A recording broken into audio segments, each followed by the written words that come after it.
Hello and welcome back to the last episode of my series on how to make a cellar and what are the things to watch out for. Now, a root cellar is almost like a living being, and therefore you cannot be very prescriptive in how you make it.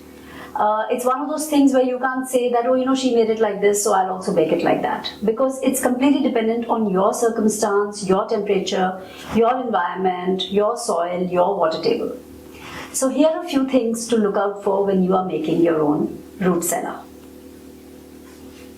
The first thing to watch out for is that you should not have a very high water table. Because if you're digging into the ground and building your cellar and you have a very high water table, then you may have issues of high humidity or even seepage. A cellar should also not be built close to a septic tank or a drainage system of any sort. So be careful about that, because otherwise you will find your cellar to have a lot of dampness, high humidity and huge amounts of mold formation. The second thing to look out for is to monitor the temperature within your cellar on a constant basis. You must have at least 1 year of readings of the temperature of your cellar for you to be able to understand what kind of ambient temperature you're managing to strike here. And depending on the ambient temperature that you're getting, you can decide on what you can store here, what you can't, and for how many days can you store things. So I've done that tracking for over a year, and I find that when it's about 45 degrees outside, the ambient temperature within my cellar is about maximum of 27 degrees. In winters, I'm hitting a temperature of about 17 degrees, when outside it can be about 5 or 6 degrees. Now, obviously, I would like it to be colder in the winter, and therefore I'll keep the air from outside coming into the cellar in the winter so that we benefit from that cold air. Ventilation is extremely important in a cellar. The air must circulate constantly, and if you're putting in a few inlet and outlet exhausts, do find out what is the capacity of this exhaust and how many times you're circulating the air within this room.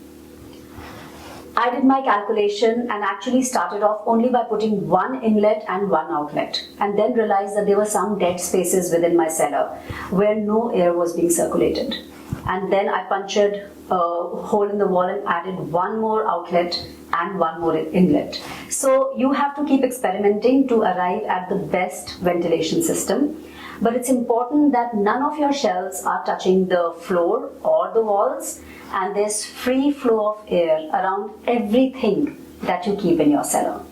Nothing should be stacked to the wall, nothing should be touching it. There should always be place for air to move around. The light in your cellar is a really, really important part of how well your food does here. I didn't know that initially, and so actually we put on these fancy lights in the cellar which almost made it look like a supermarket. But very soon we realized that this was just too much light, and almost everything that we were putting here was either getting spoiled or getting sprouted. And so we had to remove almost 50% of the lights out of our cellar to actually make it much dimmer than what it was. And we never ever leave the lights on here. Every time you move out, you must switch off the lights. This is supposed to be a dark, dark space. Usually we've seen that the cellar is a very, very pest-free environment. There's hardly any insects here. We had a few issues with termite given how much wood we have in this place. But then we realized the cause of it, which was actually the layering that we were doing on the cellar floor, which is usually done with clay soil. We do that like every week. We were adding a little bit of fresh cow dung in it.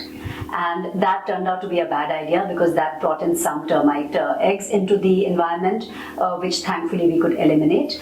But try to keep it easy to clean. Do sweep this place regularly so that if you see anything, you can actually break its life cycle almost immediately.